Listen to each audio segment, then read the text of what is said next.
Good morning to one and all. The students today would like to discuss the superposition theorem as a part of first theorem introduced in your syllabus.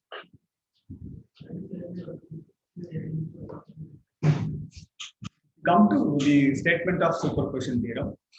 The superposition theorem states that many linear network consists of two or more sources. The response in any element is equal to the algebraic sum of responses caused by individual sources acting alone. While the individual sources are acting alone, the other sources are non-operative. That means the voltage sources should be replaced by short circuit and the current sources are replaced by open circuit. Okay, that's what given here.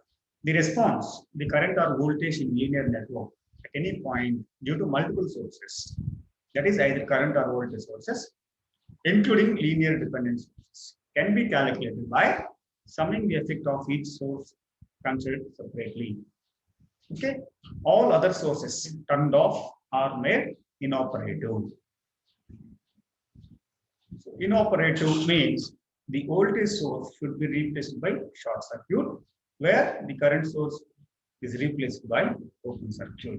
Because here we are replacing the voltage and current sources or with their internal impedances. The internal impedance of voltage source is 0 and the internal impedance of current source is infinite.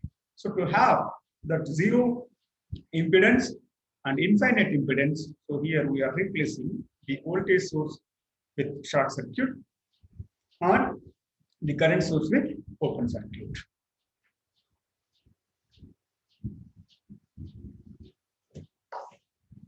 So here we'll consider an example to implement this superposition theorem. So find the current I in the network given using the superposition theorem. So here there are two sources. One is voltage source, another one is current source. Okay, and there are two resistances of 0.1 ohm and 0.3 ohm. So here we are going to find the current flowing through 0.1 ohm using superposition theorem.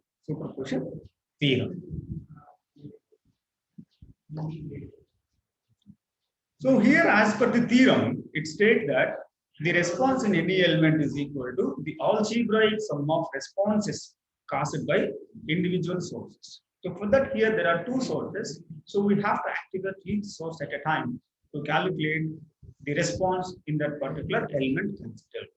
So in that aspect, so here we first activated the 0.5 amp source and we deactivated the 80 millivolt voltage source. So when 0.5 amp is acting alone, so here the 0.1 ohm and 0.3 ohm both are comes in parallel, where this 0.5 amp is dividing into two components flowing through 0.1 ohm and 0.3 ohm. So therefore, if you consider this is I1, so where actually the direction of current source is opposite to the load current, that's why here we'll get minus sign. So minus the total current into the branch which is parallelly sharing current along with 0.1 ohm is 0.3. So IT, total current IT into opposite branch resistance by the total resistance. So therefore 0.5 into 0.3 by 0.1 plus 0.3, which gives 0.15 by 0.4 minus 0.375 amperes. So here we have used the current division rule to calculate the current flowing through 0.1 ohm. By activating the first source, which is 0.5 amp current source.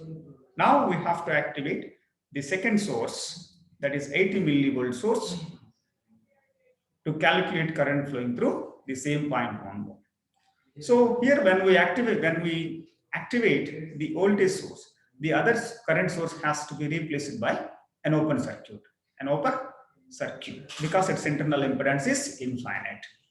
So once we open this current source, the 0.1 ohm and 0.3 ohm both are comes in series with 18 millivolts. So that here straight away we can find this seems to be a series circuit. So therefore the total current flowing through the circuit, which is equal to current flowing through 1.1 ohm. So therefore IT is equal to V by RT, where V is equal to 80 millivolts, 80 to 10 to the power of minus 3 by 0.1 plus 0.3, which is equal to 0.2 amps. Okay, so now in the second case, the current flowing through 0.1 ohm is plus 0.2 amp, plus 0.2 amp, and earlier case, the current is minus 0.375 amperes. Now, as per the superposition theorem, the response in any element is equal to the algebraic sum of responses caused by the individual sources are acting alone. Now we have calculated the response caused by each source 1 and source 2. Now we have to sum up these two. So the total current I is equal to I1 plus I2, where I1 is equal to minus 0.375 and I2 is equal to plus 0.2. So the resultant value is equal to minus 0.175. This is the total current flowing through 0.1 amp. 0.1 amp. So like this, you have to apply the superposition theorem for any given circuit. So now let us see the another example to implement the superposition theorem. See, using superposition theorem, find the current Ix in the network given below.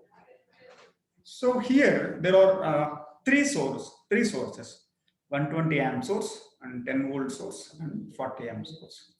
And there are two resistances, 50 ohm and 150 ohm each. So here we need to find the current flowing through Ix. So here we have to activate 120 amp once and 10 volts once and 40 amp once. And we need to calculate the current flowing through this branch, Ix1 plus Ix2 plus Ix3, so that we can get total Ix.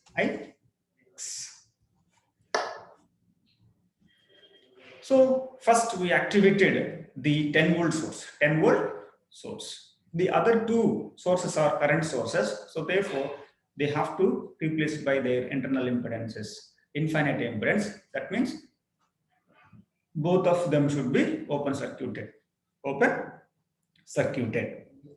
So therefore this circuit seems to be a series circuit again, where I1 is equal to V by RT, where V is 10 volts, RT is 150 plus 50. So therefore 10 by 200 ohms, which is equal to 0.05 amp, 0.05 amps. This is I1.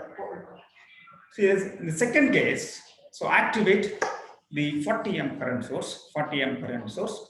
So here the 10 volt source should be replaced by its internal impedance of 0, that is short circuited, and other current source should be replaced by an open circuit. Here there is a 40 amp. So these 50 and 150 both are in parallel. So therefore use current division rule to calculate the current flowing through 50. This Ix is the current flowing through 50. So therefore I2 is equal to the total current IT is 40 into the other branch, which is commonly sharing current with 50, is 150. So 150 by 50 plus 150. So 40 into 150 by 200, the result is equal to 30 amp. So I2 is equal to 30 amps. So now go to third case. So another case, activate 120 amp source, and as usual the voltage source should be replaced by short circuit, and other 40 amp source should be replaced by an open circuit. So again these two, 50 and 150 comes in parallel. So use current division rule to calculate current flowing through 150 ohm now. So therefore here again the I3, which is opposite to the source current, so therefore you have to consider the minus sign. This minus indicates the direction of current. So therefore total current IT 120 into 50 by 50 plus 150, so which is equal to minus 30 amps. 30 amperes. So therefore, now you have to add the three responses caused by three sources individually to have the total current. So therefore, I is equal to Ix is equal to I1 plus I2 plus I3, where I1 is equal to 0.05 and plus 30 and minus 30. So therefore, the total current is equal to 0.05 amps. 0.05 amps. So in this way, we can implement the superposition theorem to calculate the response in any circuit if it consists of multiple sources. So if you consider the applications of superposition theorem, so the superposition theorem can be used to calculate or to check the linearity of the network or linearity of an element and element. So this is about the superposition theorem. So in this way, we can implement this Thevenin's theorem. So if you have any doubts, ask.